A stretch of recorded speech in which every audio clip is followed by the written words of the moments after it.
Em nome do Pai, do Filho e do Espírito Santo. Amém. Estávamos falando da misericórdia, citando palavras do Papa São João Paulo II, lembrando como o Papa Francisco fala constantemente dessa virtude da misericórdia. Pois bem, continuando a meditação, o cume da misericórdia, como ensina Cristo, é o perdão. Mas na vida em família o perdão muitas vezes é o cúmulo da dificuldade. Como custa perdoar no lar? E, no entanto, é muito mais prejudicial para a paz familiar guardar rancores, curtir ressentimentos e andar com revides do que explodir momentaneamente, dando vazão à ira e ao grito. Creio que todos nós experimentamos um estremecimento quando encaramos de frente duas declarações de Cristo. Primeira, depois de ensinar-nos a rezar, perdoai-nos as nossas ofensas, assim como nós perdoamos a quem nos tem ofendido, o Senhor acrescenta: mas se não perdoardes aos homens tampouco vosso Pai vos perdoará. Já imaginamos o que seria para nós o dia do juízo, se Deus nos perdoasse só, como nós perdoamos os outros? O segundo ensinamento deixa-nos pensativos e um tanto perturbados. Repetindo de certa forma o anterior, introduz um novo matiz. Cristo acaba de narrar a parábola do servo cruel, que, tendo sido perdoado de uma grande dívida pelo seu senhor, não perdoa um companheiro que lhe deve uma insignificância. O senhor do servo o castiga severamente, e como moral da parábola, Cristo conclui: assim vos tratará meu Pai Celeste, se cada um não perdoar a seu irmão de todo o coração. Há pessoas que parecem ter no coração um computador, com capacidade de muitos gigas, em cuja memória se vão guardando todas as mágoas perfeitamente contabilizadas. Não se lembrou do meu aniversário. Faz 10 anos que não me traz flores nem bombons. Ela não aceitou a minha explicação verdadeira sobre os meus atrasos à noite e acusa-me de infidelidade. Quando éramos namorados no dia tantos de 1900 e tantos, às 18h35 na esquina das ruas tal e qual, ele me ofendeu dizendo X ou Y. Ela passa o dia na casa de sua mãe como se não tivesse marido e filhos. Ele não quis ir ao casamento do meu sobrinho, sabendo que magoava toda a minha família. Você disse isso porque meus pais são pobres. E assim por diante. Basta qualquer faísca que provoque uma irritação. Basta uma má interpretação, uma crítica, uma zombaria ou um protesto para que a pessoa que se sente ofendida clique no seu computador invisível e apareça no vídeo o arquivo dos agravos com uma lista interminável. Essa enxurrada de reminiscências negativas cai então como um raio sobre o outro.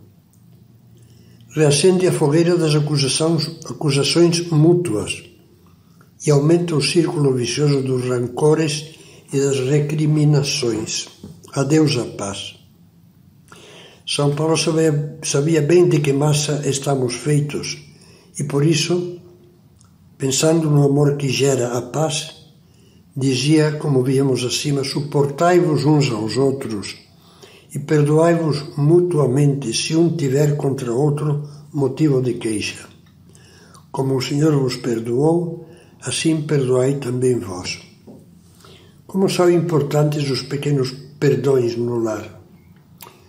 Esforcemo-nos pelo menos por calar-nos. Não retruquemos, não firamos sensibilidade. Façamos um propósito espiritual altamente recomendável. Lá em casa, eu faço questão de, nas discussões, dizer a penúltima palavra. Quem se obstina em dizer a última, inevitavelmente atiça a chama da discussão. Mas calar-se não é covardia, carneirismo? Será que tenho que aceitar todas as injustiças e humilhações? Não.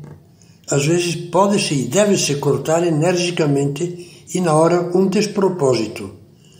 Mas não há necessidade de cair numa interminável discussão nem de ficar remoendo horas e dias. Outras vezes convirá calar e esperar. E mais tarde tentar um diálogo sereno e esclarecedor ou fazer uma correção tranquila aos filhos. Em outras ocasiões, nada facilitará tanto o arrependimento do outro como mostrar-lhe, sem o humilhar, grandeza de alma. Uma pessoa ofendida que trata bem, com coração magnânimo, aquele que o ofendeu, é moralmente superior não pelo orgulho, mas pela bondade. Com isso desarma o agressor, que pode perceber a sua mesquinhez tola, em contraste com esse amor maior. Certo, pode dizer alguém, eu perdoo, gostaria de perdoar, mas não consigo esquecer. Portanto, o meu perdão não vale nada, pois Cristo manda perdoar de todo o coração. Quantos não sofrem angustiados por essa incapacidade que têm de esquecer mágoas e ofensas? Eu tento, dizem. Eu quereria esquecer. Eu me esforço, mas continuo a lembrar-me. E de cada vez que lembro, me vem aquela fervura, sinto raiva, sinto antipatia. Não aguento ver a pessoa na minha frente. Deus não nos pede impossíveis. E mudar sentimentos, emoções involuntários, muitas vezes é um impossível. Então, o que é que Deus pede quando nos fala de perdoar de todo o coração? Isso nós o vemos com muita clareza nestas palavras do Catecismo da Igreja Católica. Não está em nosso poder, diz o Catecismo, não mais sentir e esquecer a ofensa, mas o coração que se entrega ao Espírito Santo transforma a ferida em compaixão e purifica a memória, transformando a ofensa em intercessão. Intercessão quer dizer rezar pela pessoa que nos ofende. É um jato de luz e um conforto, porque é algo que uma pessoa de boa vontade sempre pode fazer. Não consigo esquecer. Penso, mas vamos supor, mas, Senhor, meu Deus, vou rezar uma Ave Maria para que me ajude a não ter raiva. E vou rezar uma Ave Maria por aquela pessoa, pelo bem daquela pessoa. Como diz o Catecismo, primeiro transformar a ferida em compaixão. Naturalmente não se trata da compaixão que despreza, olhando o coitado de cima para baixo, mas na compaixão verdadeira, que, sabendo passar por alto a mágoa pessoal, ainda que essa continue como um sentimento que não conseguimos eliminar, percebe que a atitude errada do outro é uma ferida que ele próprio infligiu a si mesmo. Como é lógico, a compaixão vivida conscientemente, com um esforço autêntico de compreensão, deixa cada vez menos espaço no nosso coração para o rancor. Depois, como já comentava, o Catecismo fala de purificar a memória, transformando a ofensa em intercessão. Isto é, em oração, pedindo a Deus por aquele que nos ofendeu. E esse é exatamente o ensinamento de Cristo no capítulo 5 de São Mateus. Orai pelos que vos maltratam e perseguem. Todos nós nos comovemos quando lemos as histórias dos mártires, que, a exemplo de Cristo, rezavam fervorosamente pelos seus algozes.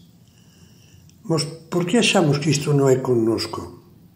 A esposa, o marido, os filhos podem ser difíceis, mas não são normalmente nenhum algoz, nenhum verdugo.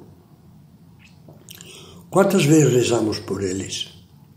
Mais concretamente, lembramos-nos de rezar por eles depois do primeiro sufoco, mesmo que o nosso ânimo continue um pouco a ferver.